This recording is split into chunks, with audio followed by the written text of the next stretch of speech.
You're tuning into Black and White Sports on YouTube. The no-holds-barred truth on sports. The main event starts now. I am back, Rodgers, for Black and White Sports. If you're new to the channel, hit subscribe, like, comment, check us out on podcast, wherever you get your podcasting from. And if you're watching on Spotify video, well, hello. This is what one of the two of us looks like. We got breaking news. Let's look at this. This is the NFL, and they have put out word that one of these suspensions is coming. The thing is, there's other players, and we don't know who they are yet. But Isaiah Rodgers is looking at getting at least a year, and it looks like he's not alone.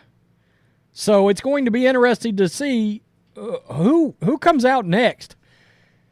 Several NFL players have faced significant disciplinary action this offseason for violating the league's policy on gambling, and another round of suspensions is reportedly coming. This is Larry Brown Sports. ESPN's Adam Schefter reported on Wednesday that Indianapolis Colts cornerback Isaiah Rodgers is among, quote, a handful of NFL players who are expected to receive season-long suspensions this week for gambling violations. Now, and there's Isaiah Rodgers right there. Keep in mind, Jameson Williams is already suspended. In total, 7 players have been suspended over the last 2 years for violating the NFL's gambling policy.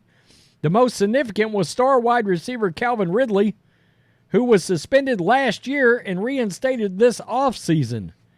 We then saw Detroit Lions wide receiver Jameson Williams and several other players receive bans of varying lengths. A report last month said a second wave of suspensions was likely coming. It seems like there has been some confusion or carelessness regarding what is allowed and not allowed that the NFL has partnered with gambling companies. The league recently gave players 6 key rules to follow, so perhaps that will lead them to fewer suspensions. Well, hell, let's look at them. Let's look at these 6 key rules. Number 1, don't bet on the NFL. Don't gamble at the team facility while traveling for a road game or staying at a team hotel. In case you're wondering, these sports books are the ones that's turning them in. Don't have someone bet for you. Don't share team inside information. Don't enter a sports book during the NFL playing season. Don't play daily fantasy football. I guess I didn't even know that that was an issue, but evidently it is. Now, I know a lot of people have called hypocrisy on the NFL because you went from not being in bed with gambling organizations to being fully embedded and sponsored by and getting money from said gambling organizations. BetMGM, FanDuel, DraftKings. We've all seen the commercials. We've seen the very public commercials featuring all the Mannings, of course. Halle Berry, I think, might have been in one of those commercials. These places are making so much money that they've created their own sports networks. I mean, FanDuel, DraftKings, they've got their own podcast now with actual real names working for them. And real YouTube channels with real video. And things like Roku app channels. Yeah, this is getting real. Those places believe that they're the next wave that is eventually going to challenge and or pass ESPN and Fox Sports. They believe that. Why? Well, they've hired a lot of ex-ESPN players.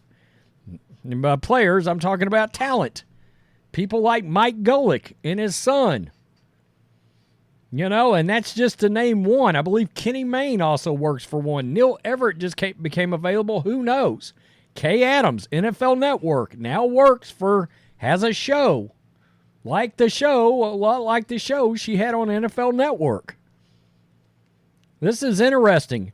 It's going to be also interesting. They can't bet on other sports during the season. And that's the key takeaway that I wonder if a lot of these players aren't quite getting. You can't log in and bet on basketball, on NBA. That can't happen. If it does, you're going to get in trouble. College football. I mean, why is that an issue? Because you may be betting on your alma mater. And you know people that knows people. You see how this goes and why it can become corrupted.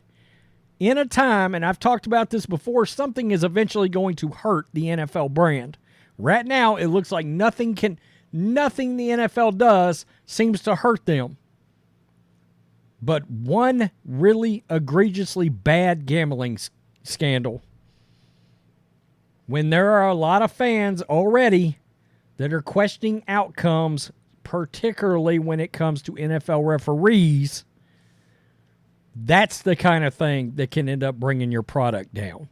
Tell me what you think. Peace. I'm out. Till next time. Thanks for watching the show. Be sure to like, comment, and subscribe. Be sure to tune in next time on Black and White Sports.